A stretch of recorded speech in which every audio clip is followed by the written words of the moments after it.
Hey everyone, how's it going? Now, before this video gets started, if you want to be a Lyft driver, go ahead and use my link in the description. You're going to get a huge sign-on bonus of up to $500. So go ahead and use my link in the description.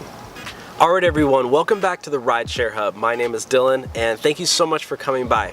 So today's video is 10 things that I wish I learned before being a Lyft driver. When I started driving for Lyft, I just started and I didn't look up any videos at all. So if you're thinking about being a driver, consider yourself lucky that, you have me to tell you, 10 things that you should know before signing up. Alright, so the first thing that you should know is that you should drive for both apps.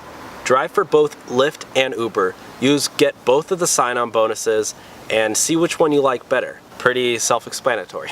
Alright, so number 2 is don't drive around looking for rides. When I first started, I drove around so much. I probably wasted so much gas just driving around looking for rides. When in reality, the best thing to do is just sit where you are and wait for a passenger to request a ride from you.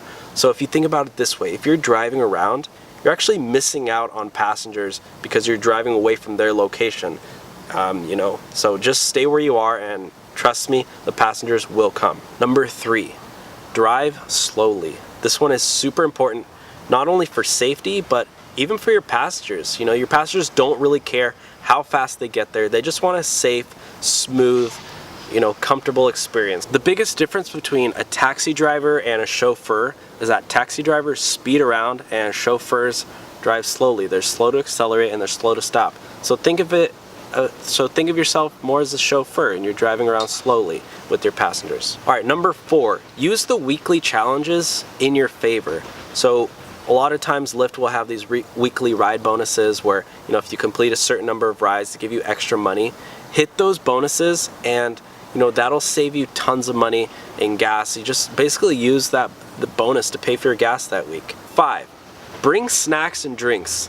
When I first started, I didn't bring any food at all, and you get hungry when you're driving for hours. So just bring some snacks, bring some trail mix, some nuts, bring a couple Gatorades, and it really helps you, have a nice break, or even eat while you're driving. Not your passengers, but when you're about to pick up your passenger, put the food away while you're driving. But it just helps a lot. All right, number 6, and I love this one. Make a couple of super long playlists of different genres. You're gonna get your party people, you're gonna get people trying to go to parties, bars, etc. So have some upbeat music, and then you're also gonna get maybe some elderly people or some young college kids who are just going to hang out. Make a couple of playlists. I like to have an acoustic one, like a party one, and then some chill throwback 80s music, or even Frank Sinatra or something. People really like that. And you can do that either on Spotify, Apple Music, or just download the music yourself. Alright, number 7 is follow a schedule. It helps you stay consistent. If you just wake up and you drive whenever, then sure, you're gonna get your hours in. But if you say, hey, I'm gonna wake up every single day and start driving at 7 a.m., that way you really get your full day of work in.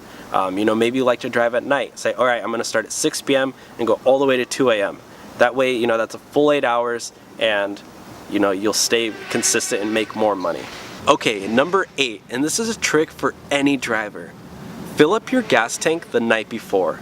So if you wake up in the morning and you have a full tank of gas, you're ready to start your day, as opposed to waking up and you have you're barely making it to the gas station, you have to fill up and then start driving. You just have a much better mindset if you have a full tank of gas when you wake up. So just keep that in mind and use that trick to your advantage. Alright, number 9 is that ratings don't really matter that much. If you're 4.9 versus a 4.8 or a 5-star, your passengers don't really care. They just request the ride and they get a driver. Don't really worry about ratings too much. If a couple passengers rate you bad, that's their fault. You're doing the best that you can, and keep your head up. You're gonna get a bad rating every once in a while. Can't make everyone happy. Alright, number 10, this one is super important, is take a lot of breaks. Every 1 to 2 hours, get out, take a 15-minute break, stretch, walk around, have a little snack, and you'll feel much more rested, and you'll be able to drive for a lot longer versus if you just drive for 5 hours straight, you're super exhausted and you didn't take any breaks at all. Where if you take a break every 2 hours or so, you you can drive for like 8 to 10 hours. And you feel great the whole time. So thank you guys so much for watching.